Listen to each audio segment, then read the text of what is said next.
Welcome to Investing. What's stopping you? My name's Michelle Griffiths. I'm a partner at TAG Financial Services, and I'm going to share with you today some of the insights that we've learned over the last 20 years of working in the finance industry. A normal disclaimer here is essentially just saying that this is general advice only and is not specific to your needs. So the first thing I want to explore is why people don't invest. And essentially I can narrow it down to about 5 or 6 reasons that we hear all the time. One of them is that we hear quite commonly is have heard that there's some really nasty sharks out there, or people that are very untrustworthy, and therefore people don't know who to trust, which is valid. Some people don't invest because they fear the market fluctuations. They're just frightened of seeing this on the news on a daily basis. There's an expectation that you have to follow the markets, or you have to be looking at them on a daily or hourly basis, which is obviously not true.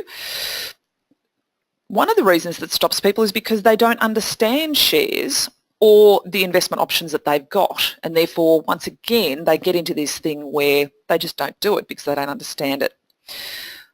Essentially though, I think what a lot of these things all come down to is there are a number of different themes there which I'll explore on the next slide. But in a lot of instances, what it actually boils down to is people are unsure where to start. And essentially then when they do actually try to start, they actually almost get frightened off doing anything about it, because then they're confronted with all of these myriad of options, and therefore they become paralysed by the level of options and decisions that they need to make. It's what we call paralysis by analysis. So essentially, they're the main reasons that we hear. A lot of the other things come down to, and this is another theme that we see, is the comments that we get is actually that we'll get to this once I have time. In our very busy worlds these days, if you wait until you've got time, you'll very often never get to this. The other one we hear a lot is, when I have some money to invest, then I'll start thinking about investing. Then once again, this comes down to one of these myths that we believe, and that is you don't actually invest once you are wealthy. You invest to get wealthy. And sometimes you've just got to start small. Then there's the big decision, and that is, well, when is the right time to get in? And people have this belief that you have to get in at the bottom of the markets and then you've got to get out at the top of the markets. Well, what that is actually known as is timing the markets. And quite frankly, that's a mug's game, because you may as well go to the casino if you think you're going to get it that right. It's about a process over a long period of time. So when is the right time? So that's one of the things that we talked about. Well, number one, you've got to understand that time is an asset. And it's an asset that we've got less and less of these days. So what we need to do is we need to make sure that we understand that time is your biggest and most powerful asset when it comes to investing. It's time in the market, not timing the market, that is actually going to be successful for you in the long term. The next one is focus on the right thing. Now what I mean by that is, if you are focusing your energy and your time on doing your administrative tasks around the household, and I'll even say as an example, preparing your tax return, and you know that you've got a deadline for that task, and therefore you have to get that tax return done, otherwise you're going to get in trouble from the tax office. I would say to you that the better time to spend your time on, instead of doing your tax return, would actually be more valuable to you in the long term, was to actually spend that amount of time thinking about and doing something in relation to investing. Now, clearly I am not telling you to not lodge a tax return. It's just an exercise where I'm trying to demonstrate that when you have a deadline on something, you will tend to focus on it and do it. When investing is something that you are going to get to, quite often you never get to it. So make it a focus, make it a priority, and then make it happen. The other thing, and I think I actually hinted on this at the last slide, and that is having the wrong mindset. Thinking that thinking about investing is optional. It actually shouldn't be. because the fact of the matter is you don't need to be wealthy to get started with investing. You need to invest in order to be wealthy. You've just got to get it in the right order.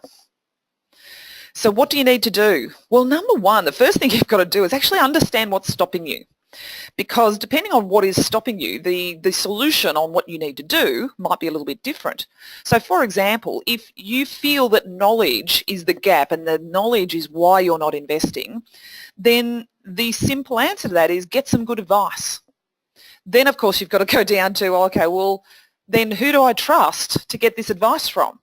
Well, my biggest tip to you in relation to this topic is transparency. You want to know that the person who you're dealing with is transparent about what their fees are, what their focus, what their philosophies on investment are, and you want to make sure that you've got an understanding of what they're planning to do, and also that they understand you. Because if they don't understand what you're trying to achieve, then all they're doing is putting you into a cookie cutter machine, and that's actually not going to serve you in the long run. So there's a couple of tips in that respect.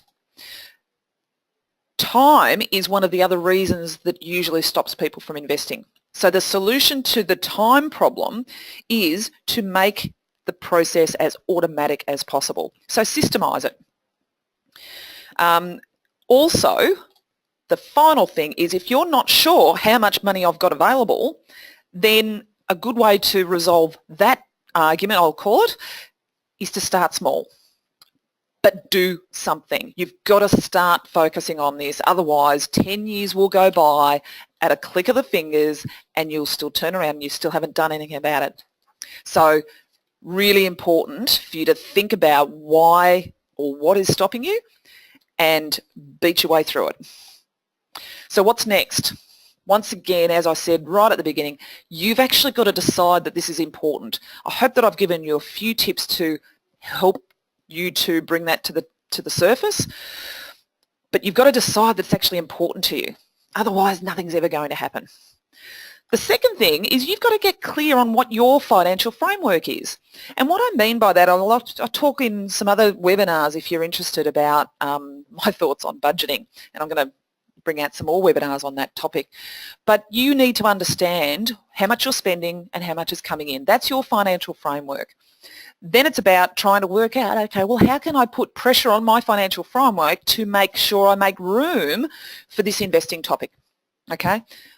But once again, it all comes down to if you can decide that it's important, then you get cleared on your financial framework and then you get it into perspective. You start thinking about, well, that's only, 2 coffees a week that I have to do without in order to create something so that I can do this investing that I'm planning to do.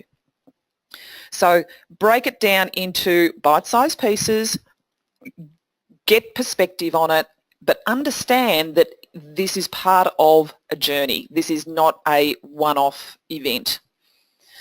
Then start thinking about your options. But if you start going straight into your options without thinking about these first 3 things first, you're actually going to probably run out of steam because you'll get into this whole paralysis by analysis, or you won't know how to go about it in order to make it a priority for you.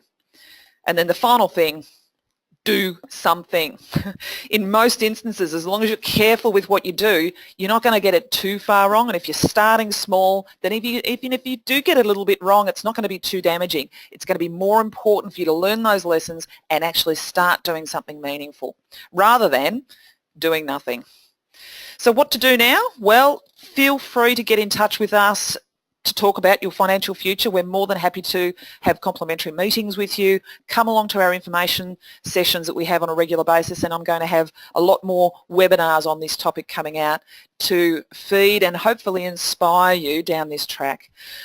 Join our mailing list so that you get invites to those things as they come out, by all means. But if you've got a question in relation to investing, in relation to superannuation, in relation to your tax, you know that you can come to TAG Financial Services. We can help you with all of those questions because we've got a team of people with specialisations in all of these different areas right here ready to serve you.